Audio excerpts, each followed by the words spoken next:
There's a buffet in Las Vegas that doesn't feel like a buffet at all. It feels more like a great restaurant that just happens to let you go back for more. Elegant, restrained, and shockingly consistent. Welcome to Let's Eat Vegas, your guide to the good, the bad, and the delicious. Today, we're at the Wynn Seafood Buffet. I'm an award-winning chef, and I want to show you what this place gets right and what you should skip. Okay, let's get started. For me, prime rib is always where a buffet begins. Even though the Wynn proudly wears the crown of a seafood buffet, in my mind, the carving station still reigns supreme. The prime rib here is among the best you'll find at any buffet, anywhere. It's wrapped in a thick crust of salt and pepper. It looks and shatters like glass as the knife cuts through it. I asked the carver for a big slice. He asked, "How big is big?" I said, 1 inch? He was gracious, friendly, and more than happy to accommodate. What a breath of fresh air after the surly employees at our last buffet experience at the Bacchanal. Here they don't provide you with a steak knife, but the butter knife at the table will suffice. The meat itself is exquisite, incredibly tender, deeply savory, rich with that unmistakable umami beef flavor you rarely find on the Strip. The seasoning penetrates every bite, carrying that bold salt and pepper flavor all the way through. And this crusted end cap, one of the finest you'll ever taste. It alone is worth the price of admission. Sadly, with so many dishes left to sample, I had to make this my only piece today. I love crab legs, and I'm no rookie when it comes to cracking them. But this is my favorite Las Vegas buffet to have them, hands down. Why is that? Well, they're pre-split, and that means speed. No wrestling with shells, no nicking your knuckles, just non-stop, all-you-can-eat crab legs done right. The meat is sweet, clean, never fishy. Yes, all buffet crab has been frozen, but some has been downright abused. When crab is freezer damaged, it turns watery and bland. And that's not the case here. These legs pull cleanly from the shell, firm and full of flavor. This is where places like Wicked Spoon fall short. Their crab often feels over-frozen and stubborn, barely releasing from the shell. Here, it slides right out, perfect every time. You get all the right accompaniments as well. Drawn butter, cocktail sauce, and remoulade. Simple, classic, exactly what crab legs need. Honestly, the amount of crab I ate here would have cost me well over $80 at a seafood market. When you think about it that way, this isn't just some of the best buffet crab in Las Vegas, it's one of the best values on the Strip as well. For a while, this buffet, like many others, had downsized the shrimp. But I'm happy to report that those days are over. The shrimp are back to their proper size, large, plump, and absolutely gorgeous.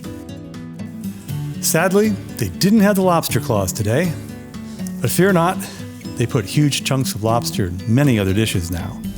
Anyway, these shrimp are sweet, clean, and fresh. No mush, no rubbery bite, just perfectly cooked shrimp that remind me of the ones my mom used to make. They're lightly boiled with a mild Old Bay seasoning that complements the natural briny flavor instead of overpowering it. The cocktail sauce deserves special praise.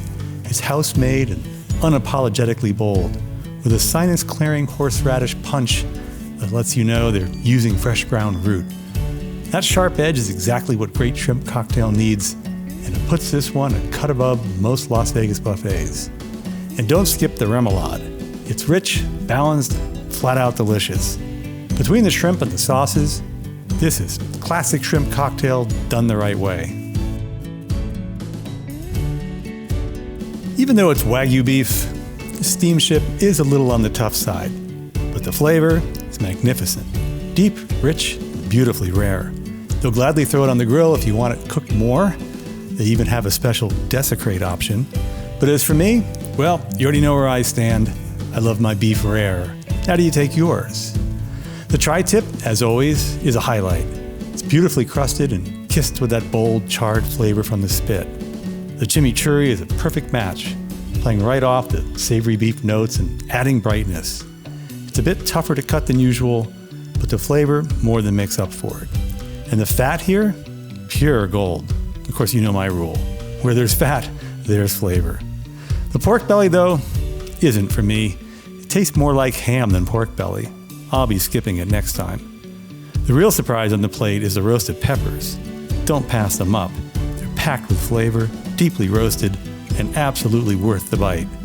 Honestly, I put them on the plate for the visual appeal when filming, but now I'm glad I did, as they are as delicious as they are colorful.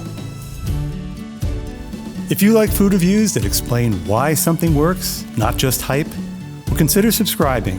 Did you know, according to YouTube, 60% of you viewing right now are not subscribed? It means a lot to us and helps us grow. Unlike most buffets, the Asian section here, not to be skipped. This orange chicken is excellent. It tastes like something you'd find in Chinatown at a solid neighborhood spot. Not typical buffet food at all. The chicken is crisp, the sauce is bright and tangy, and the seasoning is balanced, just a light kick of heat. This is a real step above standard buffet fare. The fried rice deserves credit as well. It's not the bland, oily filler most buffets push. It's flavorful, well-cooked, and honestly, tempting enough to go back for seconds. Though I'd still advise pacing yourself and saving room for some of the heavy hitters to come. Okay, let's start with the noodles. They look heavily seasoned, but the flavor just isn't there. That's the problem with noodles sitting in a chafing dish. No matter how good they start, the flavors fade fast. And these have long since given up the ghost. The Thai-inspired wings, on the other hand, are excellent. Rich, sweet, and salty, with layers of aromatics that really come through. I get lemongrass, honey, and a subtle pop of Sichuan peppercorn. The meat is tender and clearly brined, so the flavor runs all the way through, not just on the surface. These are dangerously easy to keep eating. The Mongolian beef is consistently great here. Deep, rich, fire-roasted flavor with that unmistakable wok. The charred edges bring bitterness and depth, while the green beans and scallions add crunch and freshness. It's bold, savory, and completely irresistible. My advice, skip the noodles, load up on the beef, and don't miss these wings.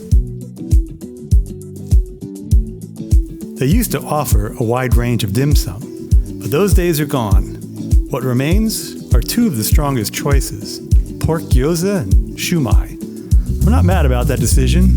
They've kept the right ones. The pork gyoza is packed with flavor, though it's getting just a bit oversteamed today.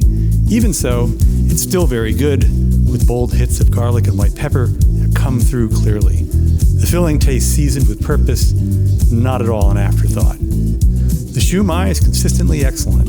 It's mostly shrimp, and you can taste the quality right away. The seasoning is spot on, letting the seafood shine without being dull.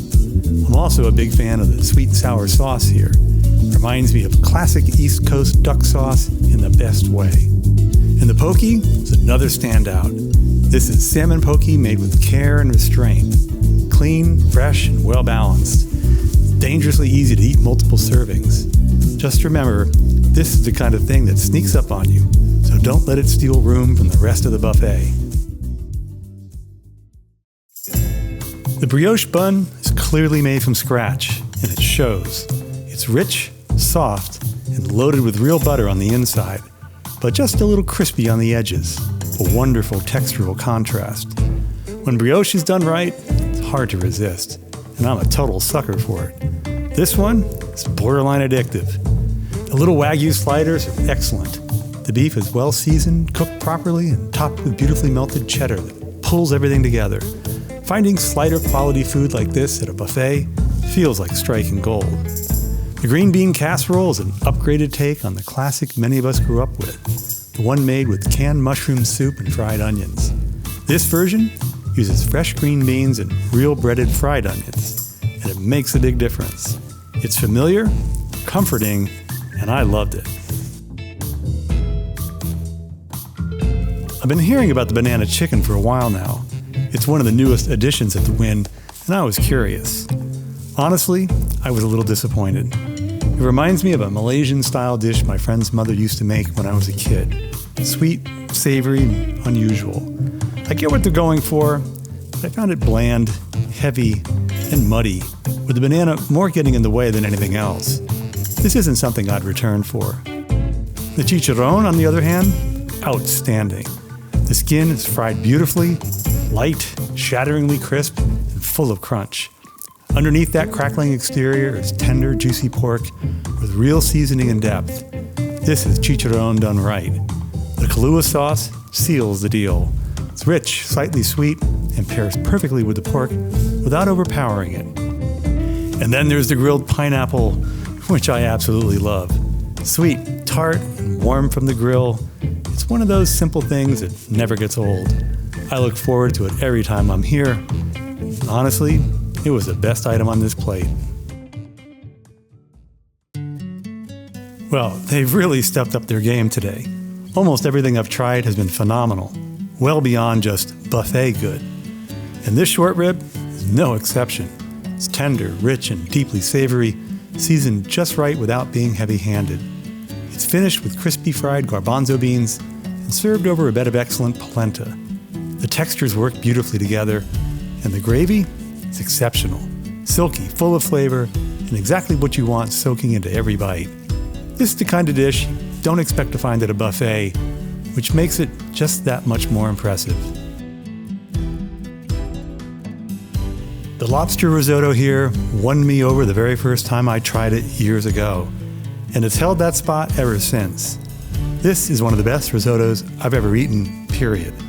And the crazy part? It's always this good. Consistency like this matters. It's loaded with generous chunks of lobster, sweet, briny, and smacked with real ocean flavor. Every bite delivers a serious piece of lobster, not the sad little shavings you need a microscope to identify that you often get elsewhere. The rice is rich and creamy, cooked properly, and finished with a depth that only comes from patience and care. This is pure indulgence, creamy, luxurious, and deeply satisfying. Do not skip this dish, and honestly, if you've had it before, I want to know what you've thought. Let me know in the comments below. Honestly, this whole plate is a miss for me. I've never been a fan of the mac and cheese here. It's not worth the stomach space in my opinion, and despite the name, there's no real truffle flavor to speak of.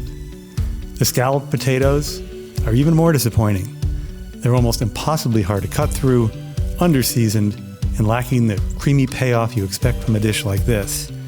It's the kind of thing you take one bite of and move on. The cornbread, yeah, it's the best of the three. Well, that's not saying much. It's fine, pleasant even, but I didn't come to the Wynn for cornbread. When you're surrounded by far better options, this trio is easy to skip without regret. I know what you're thinking. Pizza at a buffet? Normally, that's a hard no. But hear me out. I'll give credit where it's due. Even during times when this buffet has missed the mark, the Wynn has consistently turned out some of the best pizza you'll find at any buffet, and that's true and then some today. I consider myself a bit of a pizza snob after having lived for a while in New Haven, Connecticut, so I know a thing or two about what makes good pizza. Will this satisfy your Pepe's or Sally's craving? Well, of course not. Only a flight to Tweed Airport and an Uber to Wooster Street can do that. But if you're on the West Coast and craving a solid slice, this absolutely works in a pinch. The crust is the real star, great yeasty flavor, good structure, and those airy pockets that tell you it was made by someone who understands dough. No, this isn't destination pizza, but it's far better than it has any right to be in a buffet setting. Don't fill up on it, but definitely try a slice. The Italian section here today is on another level. It easily surpasses the pasta at any other buffet, and honestly rivals some of the better Italian restaurants in Las Vegas. And that's not something I say lightly. The gnocchi would make your nonna proud. The texture is exactly right. Slightly gummy, with enough firmness to give you that perfect resistance. That's how gnocchi should eat. The pesto is fresh, clearly made from scratch, and beautifully executed, coating each piece without drowning it.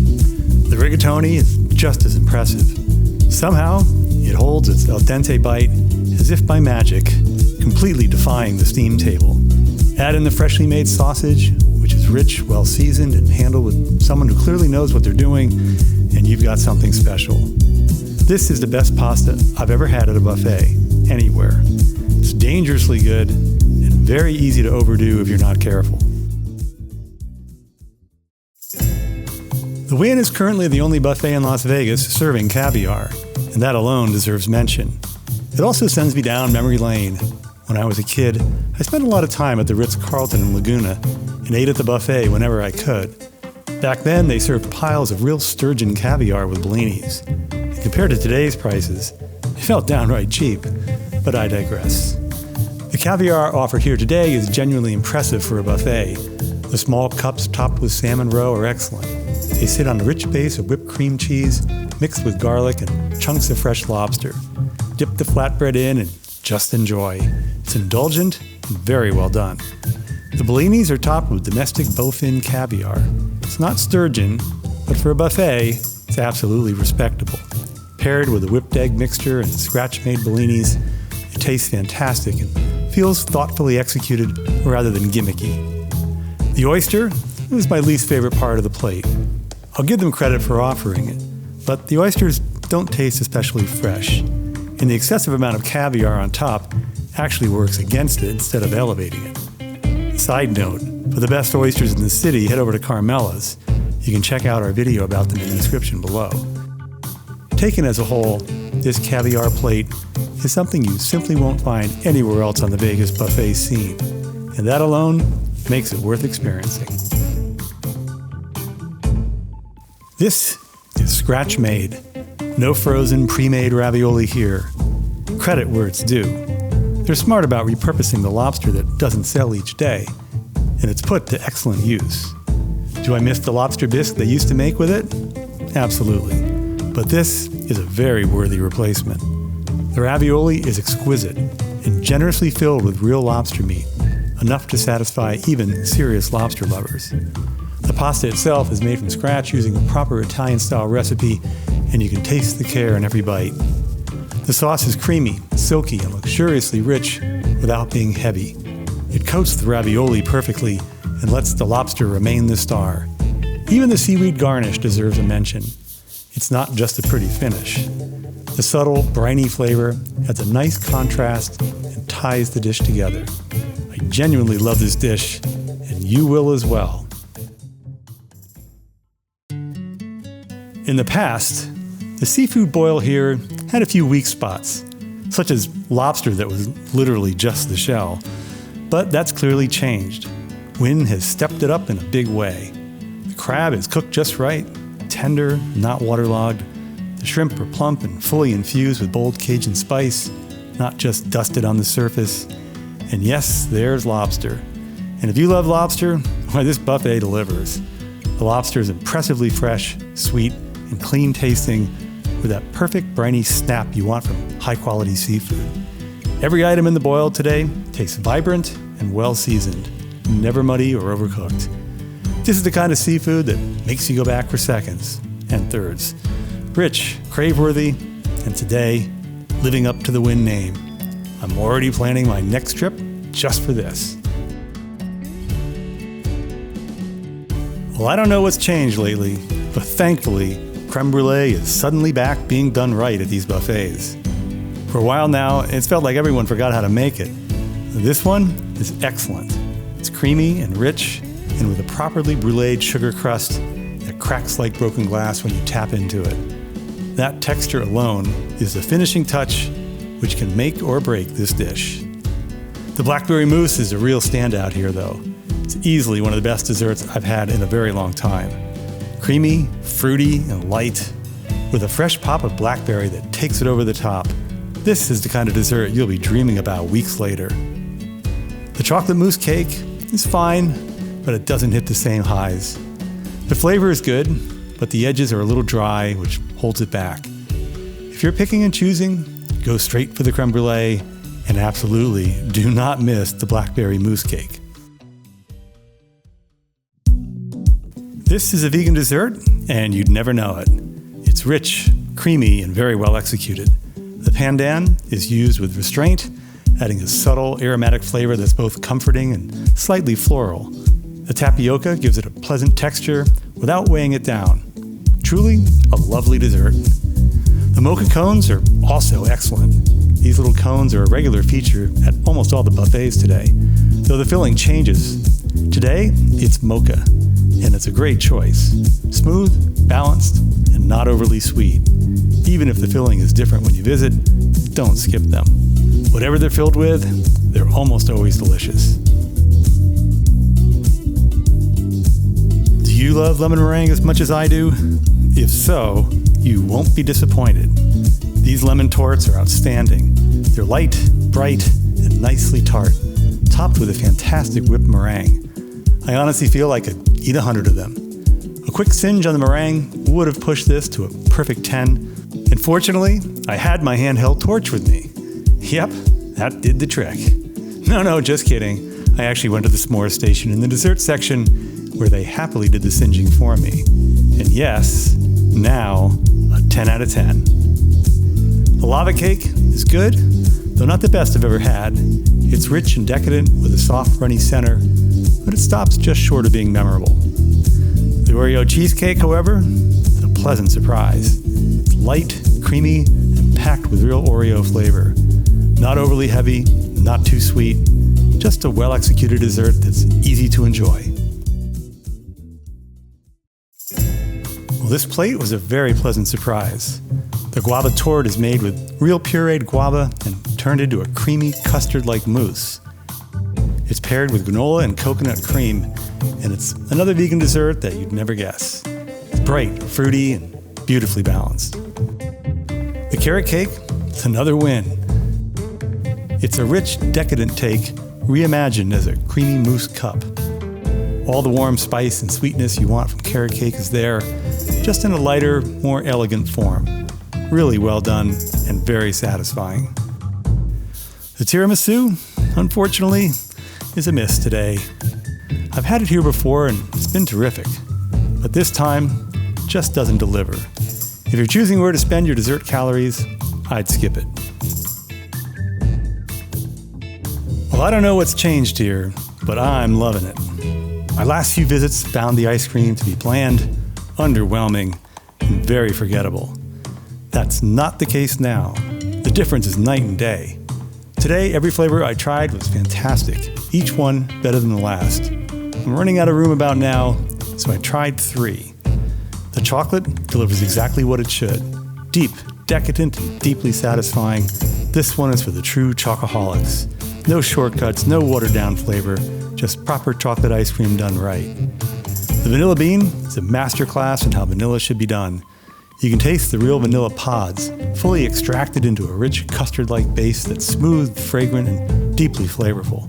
This is vanilla for people who think vanilla matters. And then the raspberry sorbet. It's a standout. Honestly, one of the best sorbets I've ever had. I hope it's just as good when you're here. It tastes fresh and bright, nicely tart, and never cloyingly sweet. It actually tastes like real fruit, which is rarer than it should be. Despite being stuffed, I had to go back for another cup. So good. Here, have your raspberry sorbet. So where does that leave us? Well, simple. The Wynn Seafood Buffet isn't just good, it's operating on a level most buffets never even aim for. This isn't about excess or novelty. It's about execution, consistency, and knowing when to let quality speak for itself. This is a buffet that rewards restraint and strategy. Almost everything here is done with intention. The prime rib, the crab legs, the Italian, the lobster dishes, short rib, caviar, and those desserts that honestly set the standard in Las Vegas right now. When you eat here, it doesn't feel like all you can eat, but more like an unlimited guided tour through a luxury kitchen. Is everything perfect? No, and that's fine. What matters is that the highs here are very high, higher than almost any buffet left on the strip. The Wynn has figured out how to balance abundance with craftsmanship, and that's not easy to pull off at this scale. If you're celebrating something special, entertaining out-of-town guests, or simply want to experience what a great Las Vegas buffet can still be, this one earns its place near the top. This is the Wynn Seafood Buffet, elegant, thoughtful, and when you choose wisely, absolutely unforgettable. We'll be back very soon. Who knows, maybe you'll see us there. And don't forget to tell them, Let's Eat Vegas sent you. If you're looking for another high-end, next-level, all-you-can-eat buffet, check out Anthony's Prime. And if seafood is really your thing, Imperial Seafood has one of the best seafood buffets in town. If you enjoyed this video, liking, subscribing, or commenting helps us bring you more reviews. Until we eat again, bon appetit.